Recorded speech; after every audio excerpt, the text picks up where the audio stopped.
روزانہ یہ 5 چیزیں استعمال نہیں کرتی وہ جلد تباہ ہو جاتی ہیں، وہ جلد برباد ہو جاتی ہیں۔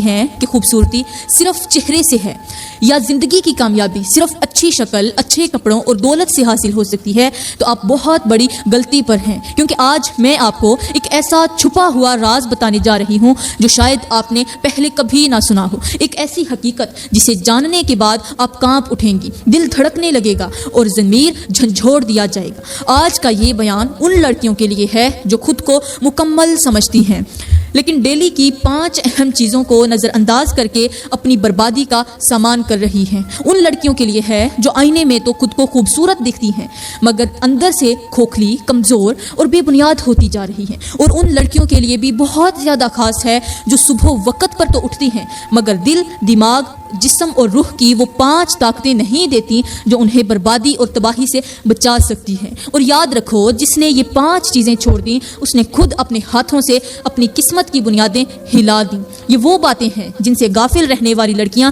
آہستہ آہستہ بکھر جاتی ہیں، ذہنی سکون کھو دیتی ہیں، عزت کا نور ماند پڑ جاتا ہے، رشتے ٹوٹنے لگتے ہیں، خواب بکھرنے لگتے ہیں، اور پھر ایک وقت آتا ہے کہ وہ تنہائی، بے چینی، ناکامی اور مایوسی کا شکار ہو جاتی ہیں۔ میری بہنوں، اگر تمہیں لگتا ہے کہ یہ باتیں معمولی ہیں تو یاد رکھو، قبر میں سب سے پہلے انہی 5 معمولی سمجھے جانے والی چیزوں کا حساب ہوگا، انہی غفلتوں پر تمہیں عذاب ہوگا، اور جو آج سنبھل گئی وہ کل بچ جائے گی، لیکن جو آج ہنستی رہی وہ کل ضرور تڑپے گی اور بہت زیادہ پچھتائے گی مگر وقت ہاتھ سے نکل چکا ہوگا۔ تو تیار ہو جاؤ، کیونکہ آج میں تمہیں بتانے جا رہی ہوں کہ جو لڑکیاں روزانہ یہ 5 چیزیں استعمال نہیں کرتی وہ جلد تباہ ہو جاتی ہیں۔ پیاری بہنوں، یہاں پر میں آپ لوگوں کو ایک ایسی حیران کن اور دلوں کو جھنجھوڑ دینے والی حکایت سناتی ہوں جس نے آج تک 1 نہیں، 2 نہیں، 3 نہیں بلکہ لاکھوں کروڑوں لڑکیوں کی زندگیاں بدل دی، انہیں توبہ کرنے پر مجبور کر دیا، اور جس لڑکی نے بھی ایک بار یہ کہانی سن لی اس کے بعد اس نے ان 5 چیزوں کو اپنا روزانہ کا معمول بنا لیا۔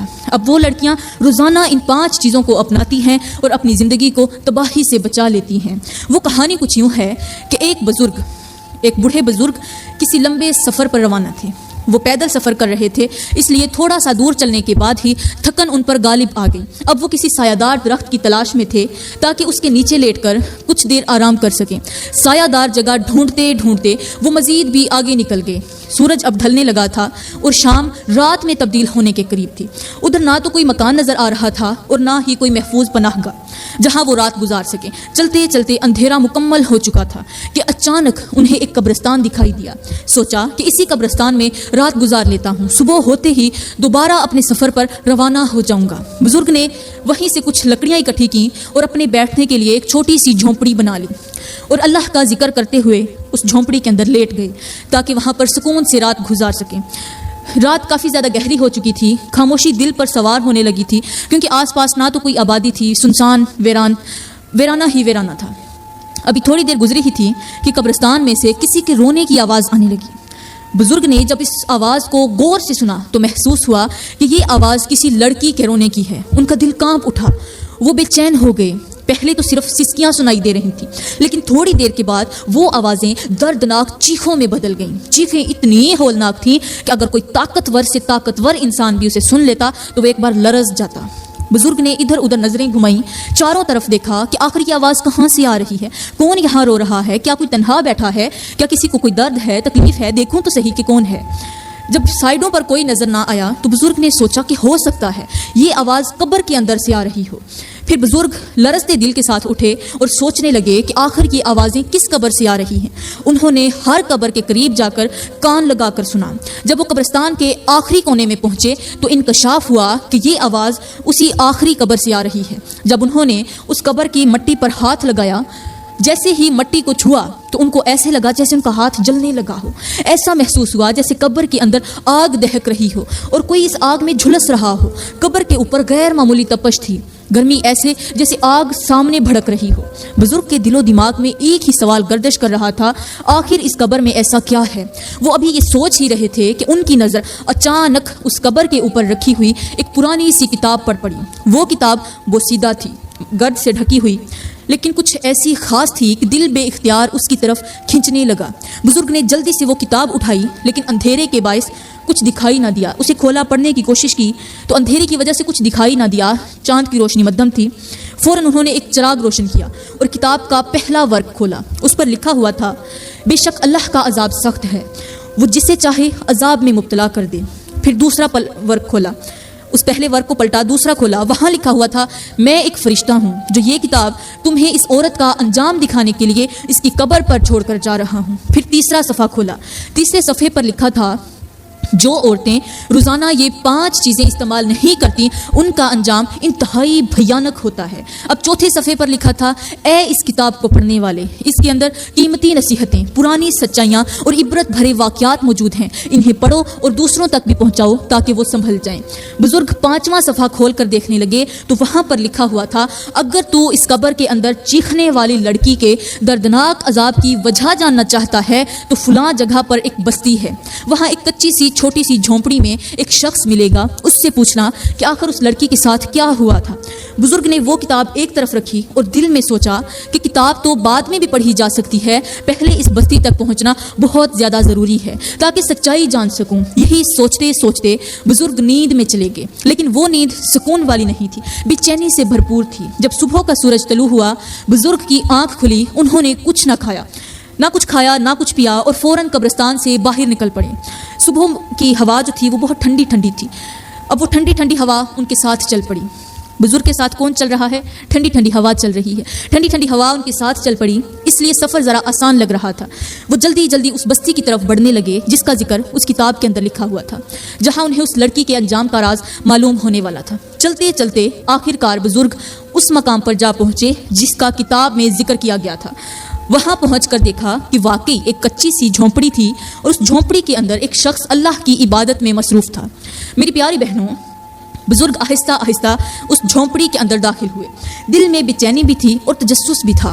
وہ اس نیک دل شخص کے قریب گئے اور کانپتی ہوئی آواز میں پوچھا، اے شخص، وہ فلاں قبرستان کی جو کونے والی قبر ہے، اس کے اندر سے رونے اور چیخنے کی آواز آتی ہے، آخر وہ کن گناہوں کی وجہ سے ہے؟ یہ سن کر وہ نیک نمازی بندہ مسکرا کر بولا، اے میرے بھائی، مجھے تو بتانے کی ضرورت ہی نہیں ہے. فرشتہ جو کتاب تمہیں دے کر گیا تھا اسی کتاب کے اندر سب کچھ لکھا ہوا ہے. بزرگ حیران رہ گئے، آنکھیں کھلی کی کھلی رہ گئیں، دنگ رہ گئے اور ساتھ ہی کہنے لگے، آپ کو کیسے پتا چلا؟ میں نے تو آپ کو کچھ بتایا ہی نہیں. آپ کو اس کتاب کے بارے میں کیسے علم ہوا؟ یہ کہیں آپ نے تو نہیں رکھی؟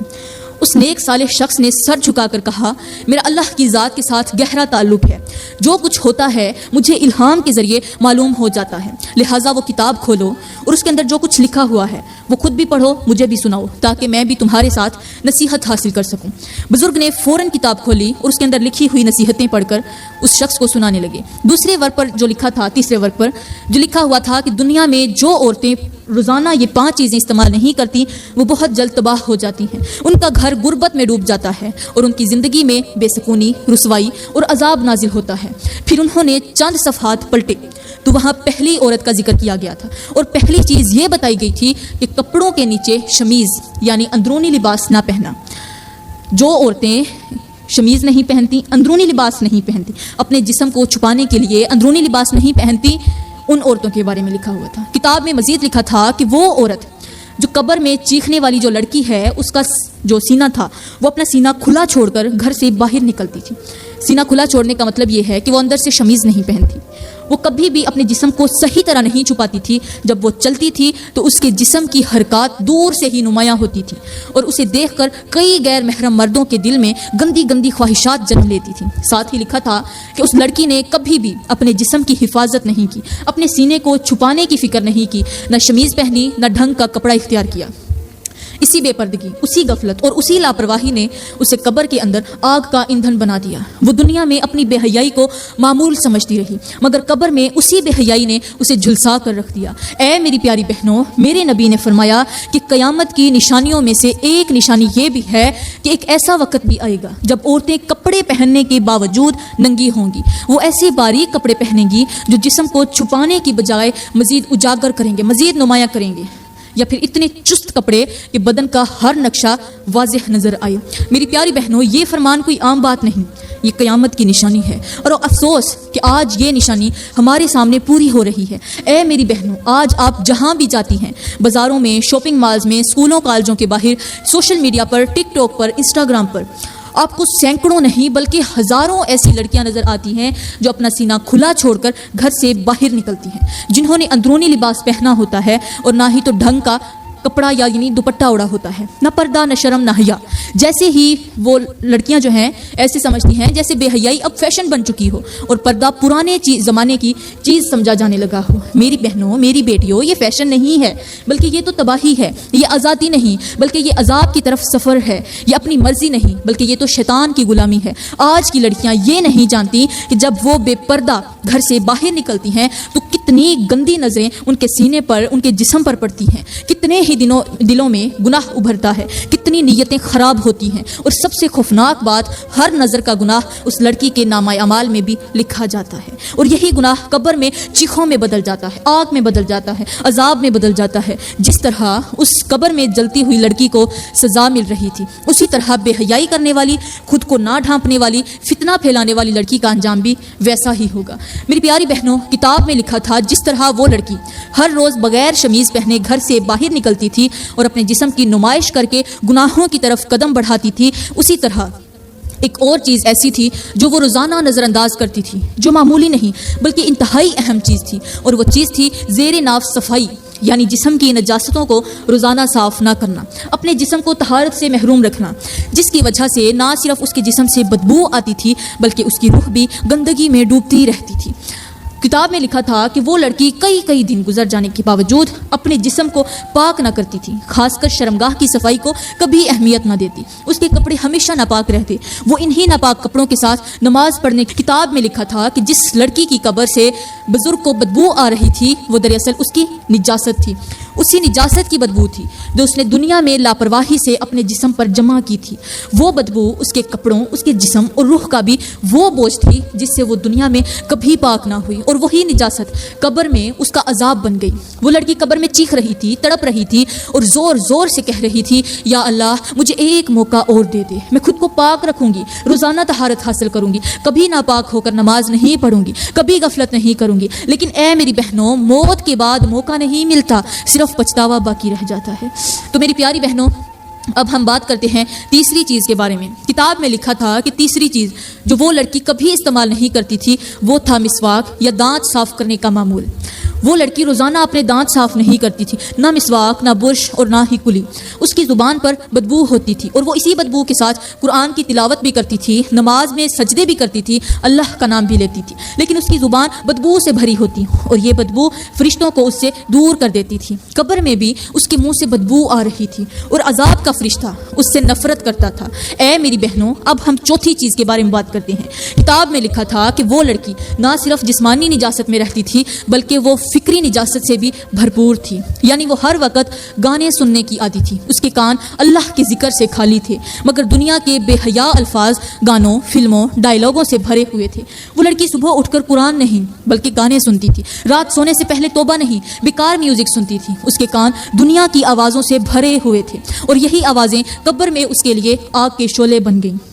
تو پیاری بہنوں، اب آتی ہے پانچویں چیز جو شاید سننے کے بعد آپ کو سب سے زیادہ جھنجھوڑ دے، اور وہ تھی ناپاک ہاتھوں سے چہرے کو بار بار چھونا اور بغیر وضو کے سو جانا۔ کتاب میں لکھا تھا کہ وہ لڑکی دن بھر ناپاکی میں گری رہتی، ہاتھوں کو کبھی دھوتی ہی نہیں تھی اور انہی ناپاک ہاتھوں سے اپنے چہرے کو بار بار چھوتی تھی، بالوں کو سنوارتی تھی، کھاتی تھی، سوتی تھی اور وضو کیے بغیر سونا تو اس کا روزانہ کا معمول تھا۔ وہ لڑکی نماز بھی اکثر بغیر وضو کے پڑھ لیتی اور جب کبھی غسل فرض ہوتا تو اس میں سستی کرتی، تاخیر کرتی۔ یہی سستی اس کے لیے قبر میں مصیبت بن گئی۔ بزرگ نے پڑھا کہ قبر کے اندر اس کے چہرے پر کیڑے تھے، سانپ اس کو لپٹے ہوئے تھے، اس کی آنکھیں جل رہی تھی، بچھو اس کے جسم کو کاٹ رہے تھے، وہ چیخ چیخ کر اللہ تعالیٰ سے مہلت مانگ رہی تھی، لیکن جب مر گئے تو تب مہلت نہیں ملے گی۔ اب دنیا میں تو مہلت ملی ہوئی ہے لیکن کوئی اللہ کو یاد ہی نہیں کر رہا، کوئی توبہ ہی نہیں کر رہا۔ اگر آج مہلت ملی ہے تو خدا را توبہ کر لو۔ آج آج مہلت ہے تمہارے پاس، آج موقع ہے، دوبارہ یہ موقع نہیں ملے گا۔ تو میری پیاری بہنوں، یہ وہ 5 چیزیں تھیں جن سے غفلت نے ایک لڑکی کی قبر کو جہنم بنا دیا، اور اگر ہم نے ان 5 چیزوں کو روزانہ کا معمول نہ بنایا تو ہم بھی وہی انجام دیکھیں گے جو کتاب کے اندر لکھا گیا ہے۔